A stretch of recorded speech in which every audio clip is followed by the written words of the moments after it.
திருச்சோற்றுத்துறைக்கு வந்து அங்கே வந்து பதுங்கிறான் ஒரு சிவன் கோயிலில். ஆனால் அன்றைக்கி சிவராத்திரின்னு அவனுக்கு தெரியாது. தெரிந்தோ தெரியாமலோ அவன் வெளியே போக முடியாத இந்த நகைகளை மூட்டை கட்டி ஒரு இடத்த வச்சு இன்னும் பதுங்கி இருக்கிறான்.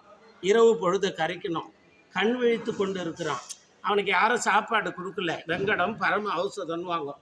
சிவராத்திரிக்கு ஒரு பொதுன்னு சொல்லிட்டு 12 தோசை சாப்பிட்டேன், 32 வாழைப்பழம் சாப்பிட்டேன், 3 லிட்டர் பாலை குடிச்சாக்கா ஒரு பொழுது இன்றைக்கி. அது ஒரு பொழுது கிடையாது. ஒரு வேளை சாப்பிட்டுட்டு 2 வேளை உணவை ஒதுக்கணும். ஆனால் வயோதிகம் பிபி சுகர் இருக்கிறவங்க உடம்பை வருத்த வேணாம், வாழைப்பழமோ பிஸ்கட்டோ ஏதோ சாப்பிட்டுக்கோ. அப்படி கண் விழித்து கொண்டு இருக்கிறான். பொழுது வெடியுது. தெரிஞ்சோ தெரியாமலோ அறிந்து அறியாமலோ 4 கால பூஜையை அவன் பார்க்கறான். வந்து காவிரி ஆற்றுல நீராடிட்டு இரவு பொழுதும் உண்ணாவிரதம் இருந்து மறுநாள் பாரணன்னு வாங்க. அந்த உண்ணான் நோன்பை முடிக்கணும், ஏதாவது சாப்பிடணும். அப்போ ஒரு அடியார் சிவனடியார் வீட்டில் அன்னம்பாளிப்பு நடக்குது. அந்த பசியாற்று பெருவிழாவில் போய் இவனை வாங்கி சிவசிவான்னு சொல்லி அந்த அன்னதானத்தை அந்த சிவனடியார் கொடுக்குறாரு. இவனும் சிவசிவான்னு சொல்லி வாங்கி சாப்பிட்றான். அந்த சிவனடியாருடைய அன்னத்தை சாப்பிட்ட உடனே இவனுக்கு நல்ல குணம் வந்து விட்டுதான். அதிலேருந்து திருட்டு தொழிலை விட்டுட்டான். அவன் ஆன்மா பூவாகி பிஞ்சாகி காயாகி கனியாகி ஒரு நாள் அவனை யமதூதர் வந்து கட்டி இழுத்து போகிறாங்க. சித்திரகுப்தரை கூப்பிட்டு யமதர்மம் கேட்குறான், இவன் என்ன பாவம் பண்ணா, என்ன புண்ணியம் பண்ணா, ஒழுங்காக முற்றுவத்தில் பதிகம் படித்தானா, ஊர்கதை உலகத்து கதை பேசினானா, அங்கே இங்கே சிந்து முடி போட்டு விட்டானா, ஒருத்தர் சண்டை போட்டு அதை பார்த்து சிரிச்சானா, என்ன பாவம் என்ன புண்ணியம் படி என்னன்னா.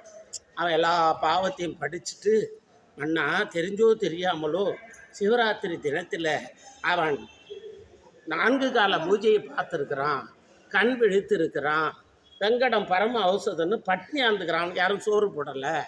2வது காவிரி ஆற்றுல குளிச்சுட்டு பாரண நோன்பு ஒரு சிவனடியார்கிட்ட வாங்கி சாப்பாடு சாப்பிட்டு சிவசிவா என்று பஞ்சாட்சர மந்திரத்தை சொல்லி விபூதி பூசி இருக்கிறான். இந்த புண்ணியம் ஒன்று தான் அவன் செஞ்சது. உடனே சிவபெருமான் யமதர்மன் சொன்னாரான், எவ்வளோ பெரிய புண்ணியண்டா, சிவராத்திரி மகா சிவராத்திரிக்கு அவனை அறியாமல் இவ்வளோ பெரிய பூஜை பண்ணிக்கிறான். காஞ்சிபுரத்தில் போய் எல்லா கோயில்லையும் அவனை தரிசனம் பண்ணி கைலாயத்தில் கொண்டாந்து என் பக்கத்தில் போடுறான்னு சொன்னாரான். பார்த்தீங்களா, ஒரு திருடன், எந்த ஒரு ஞானம் இல்லாதவன், தெரியாத அந்த சிவராத்திரி விரதம் இருந்ததுனால அவனுக்கு அப்படி ஒரு பலம் வந்து தான்.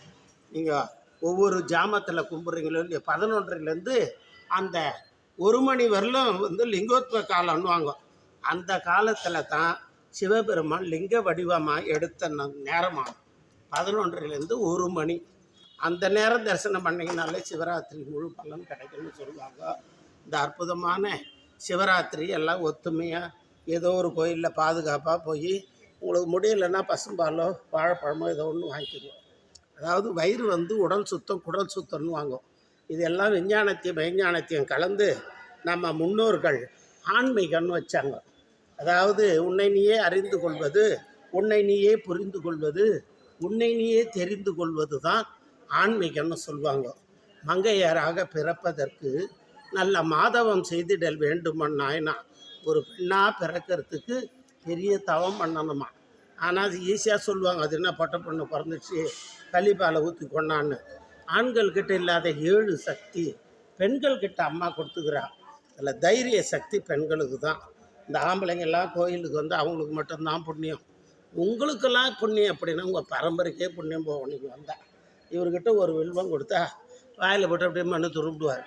அதுவே அந்த அம்மா வண்டை கொடுத்தா முந்தானையில் முடிஞ்சு எல்லாருக்கும் கொஞ்சம் கொஞ்சம் கிள்ளி கொடுப்போம். இதுதான் தாய்ப்பாசம்.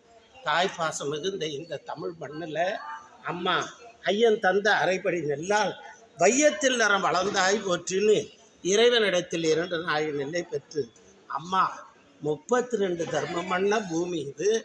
இந்த காஞ்சிபுரம் அகில உலகத்துக்கு பூமாதேவியினுடைய நாபி கமலம் ஒட்டியான பேடன்னு சொல்லுவாங்க.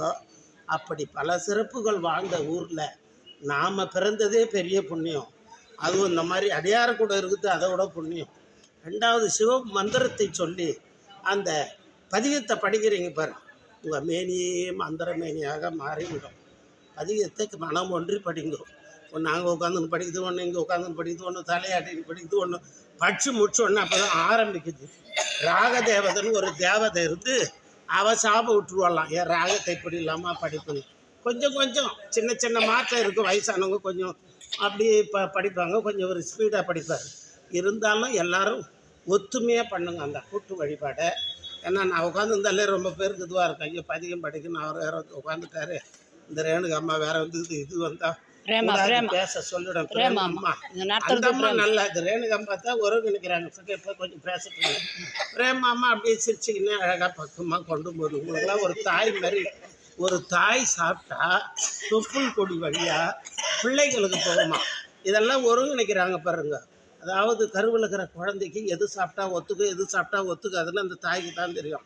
அதை மாதிரி உங்களை எல்லாம் அரவணைச்சி ஒரே நூலில் கோக்கப்பட்ட மணிகளாக எல்லா அடியாரையும் ஒன்று சேர்க்குறாங்க பாரு. முதல்ல அவங்க பாதத்தை தொட்டு கும்பிடணும். குருவினுடைய பாத தரிசனம், ஜோதி தரிசனம், தெய்வ தரிசனம், மூணும் சமம். ஒரு குரு பாதத்தை பார்த்தா தெய்வத்தை பார்த்த பலன், மகா தீபார்த்தனை பார்த்தா குருவை பார்த்த பலன், இது ரெண்டும் பார்த்தா தெய்வத்தை பார்த்த பலன். அதாவது சிவன் கோபத்துக்கு ஆளானா ஒரு குரு வந்து நம்மளை காப்பாற்றுவார். குரு கோபத்துக்கு ஆளாகி விட்டார் சிவனே காப்பாற்ற வரமாட்டார். அதாவது ராமானுஜருக்கு ஒரு சீடன் இருந்தான், வடுக நம்பின்னு பேர். எங்கே போனாலும் ஒரு மண் அடுப்பு எடுத்துப்பானான், பாய் ஒன்று எடுத்துப்பானான், விறகு எடுத்துப்பானான், பானை ஒன்று எடுத்துப்பானான். அந்த குருவுக்கு சமைச்சு கொடுக்குறது, பால் காய்ச்சி கொடுக்குறது. ஒரு நாள் ஸ்ரீரங்கத்தில் ராமானுஜர் தங்கியிருக்கார். வடுகன் பசும்பால் காய்ச்சின்னு இருக்கிறான். டேய் வடுகா, அரங்கன் வந்திருக்கான், வந்து சேவிச்சுக்கோடா அப்படின்னாரான். நீர் உம்மை பெருமாளை சேவிச்சிக்கோ, எம்ம பெருமாளுக்கு பசும்பால் காய்ச்சிங்கிற. பொங்கி போனால் நீ பதில் சொல்லுவேன். உனக்கு பெருமாள், அவர் எனக்கு கிடையாது, நீ தான் எனக்கு பெருமாள்னாலாம்.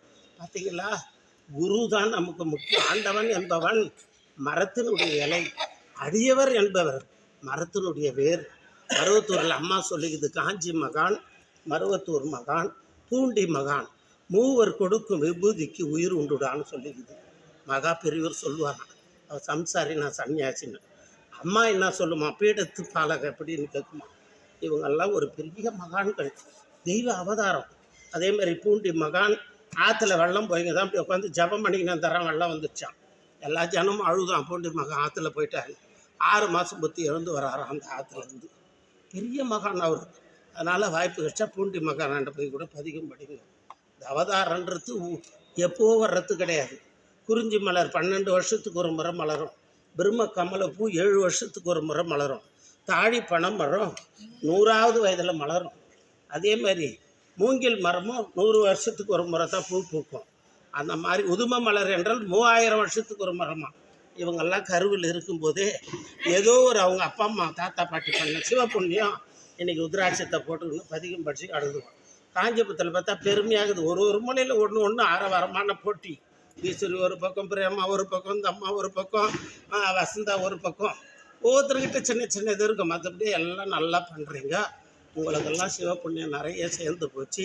பரம்பொருளான பராசக்தி அருள், ஏகம்பன் அருள், மகாபெரி உங்களுக்கு மட்டும் இல்லாமல் உங்கள் பரம்பரைக்கும் போய் சேர வேண்டும் என்று சொல்லி வாய்ப்பு கொடுத்த அனைத்து நல்ல உள்ளங்களுக்கும் கரங்கூப்பி சிரம்தாழ்த்தி நன்றியை கூறிக்கொள்ளுகிறேன். ஓம் சக்தி, ஓம் சக்தி. அரகர அரகர.